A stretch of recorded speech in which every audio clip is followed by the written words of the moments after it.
Welcome back to Stay, a Numbers Game. This is part 2. We're going to talk about the regressions first. What better place to start than at the very beginning of the film? At the beginning of the film, the director and writer, cinematographer, all show you the truth. A car blows a tire, spins wildly out of control, tumbles over and over repeatedly, and you see all the bystanders behind come to a screeching halt. The last shot we see is one of the most important shots in the film, the Brooklyn Bridge.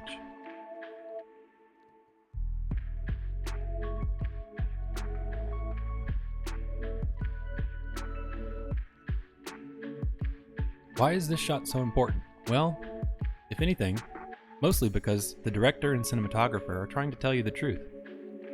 A lot of people just didn't get it. This is the truth. From the very start of the film, the Brooklyn Bridge is one of the last shots Henry sees in reality. Everything else is kind of an odd, skewed viewpoint. Camera pulls away, which could be considered a regression, but then the cinematography also spins around and spirals around characters. Oftentimes, the characters reflect on past events, sometimes repeatedly. That could be considered a regression as well. But the pullaways and the spirals and the different viewpoints aren't the only regressions in the film. A lot of times, the characters move from downstairs, as you see Lila come out of the subway here, and suddenly appear in her own apartment, way up top of the skyscraper.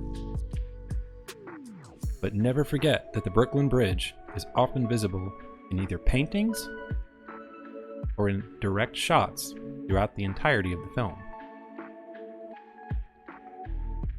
But here we see a spiral sculpture in the corner. How many of these little spirals do you spot throughout the film? Remember, we're counting. The spirals symbolize a downfall, cascading the breakdown of Henry's mental state, possibly, where he feels that he's falling constantly. But then you see spirals show up in the ram's horn, or even this hourglass representing the fall of time. But then we have the piano falling downwards, and opposingly, the balloon moving upwards, sort of counter to all the falling throughout the film. Henry moves from a museum up on ground floor to suddenly being next to an aquarium's underwater exhibit. Clearly has moved down. But staircases are one of the most common regressions throughout the film. They show up multiple times.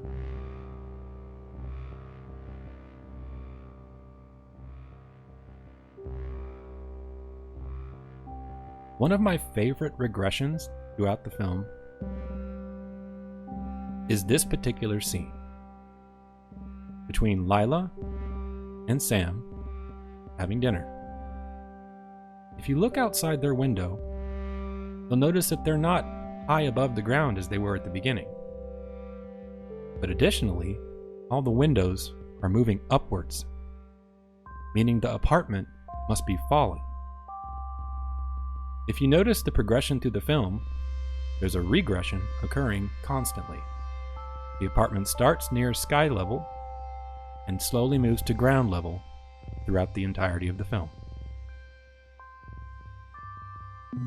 But in this scene, she's also talking about her history. And trigger warning, she's talking about why she attempted suicide. That could be considered a regression. Emotionally, mentally, and then visibly behind her. Remember, Lila is not Lila. Sam is not Sam. These characters are all Henry, but again, if you haven't seen Stay, you should probably stop already. Just go watch the film. If that stresses you out, I'm sorry, but don't worry, your troubles will cease and fortune will smile upon you.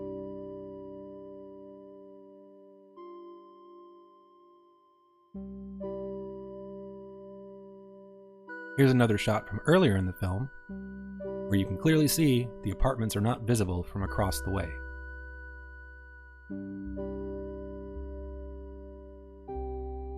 When we revisit the scene with the balloon and the piano later, you'll notice there is a type of regression occurring because it's almost like replaying time.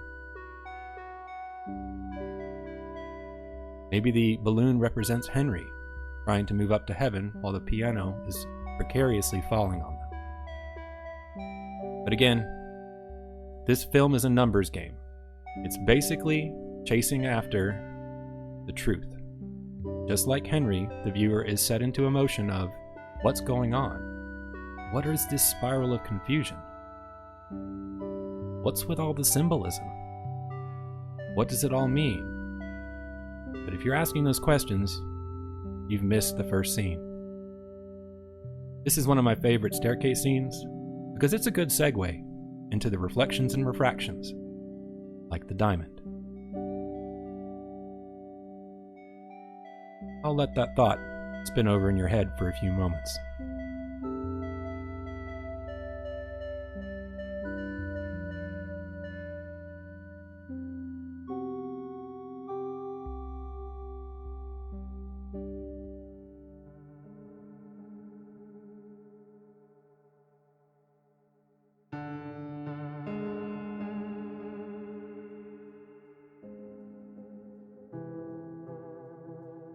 The reflections and refractions start in the very beginning. Most of the jewelry, furniture, is all reflective, but the ring is the most important key here. Not only does it represent the love Henry had for Athena, but immediately following that, we see a significant number of refractions and reflections back to back. But just look at how this table splits Sam in two, or how the hourglass breaks up the visibility in his face.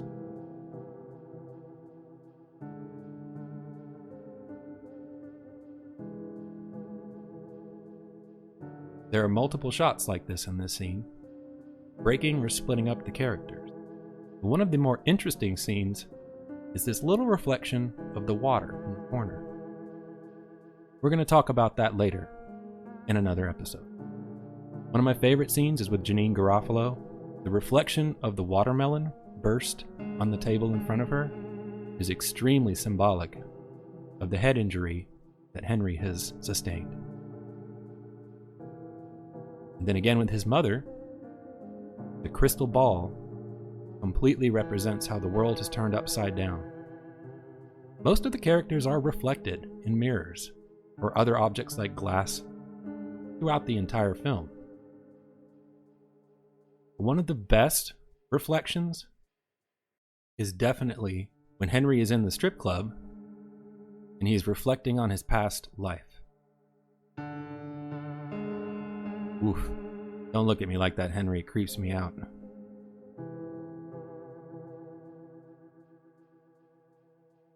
Reflecting on his past life in the strip club is one of the most intense scenes, because at that point the viewer probably has a good idea of what's going on here. Some of the scenes are very intense and very tough to watch. Sporadically inserted are the images of the actual car crash and injuries sustained by many of the people in the vehicle. People he loved and cared about. He didn't want any harm to come to them, and he just wants forgiveness. He feels guilt, sorrow, and shame.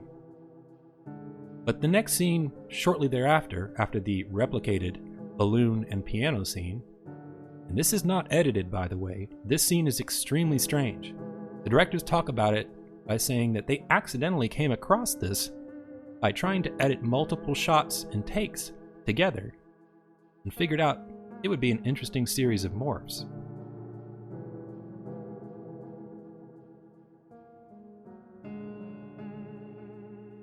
The reason is, to always give clues that ultimately it's all from your perspective. I always want the viewer to know from the beginning on that we're not in reality.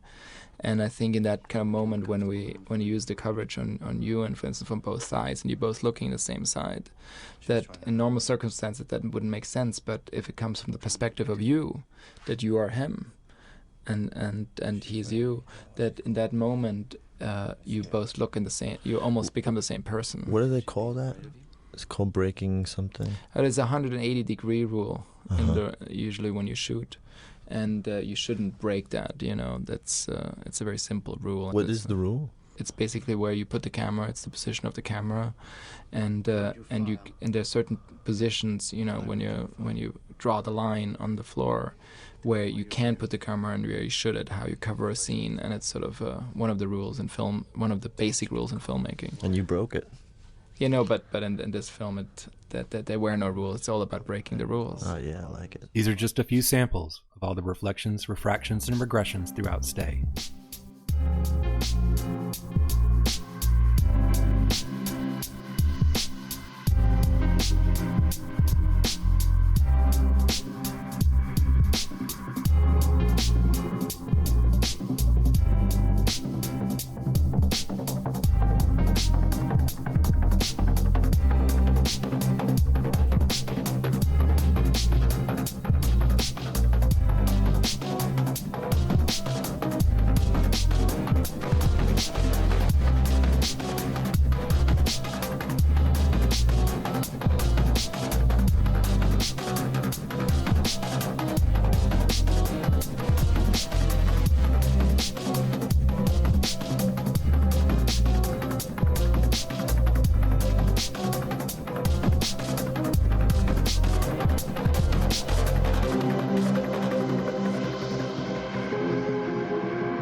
I didn't count all of the different symbols throughout the film, but I hope you will with me and help us figure out what are we not supposed to be counting.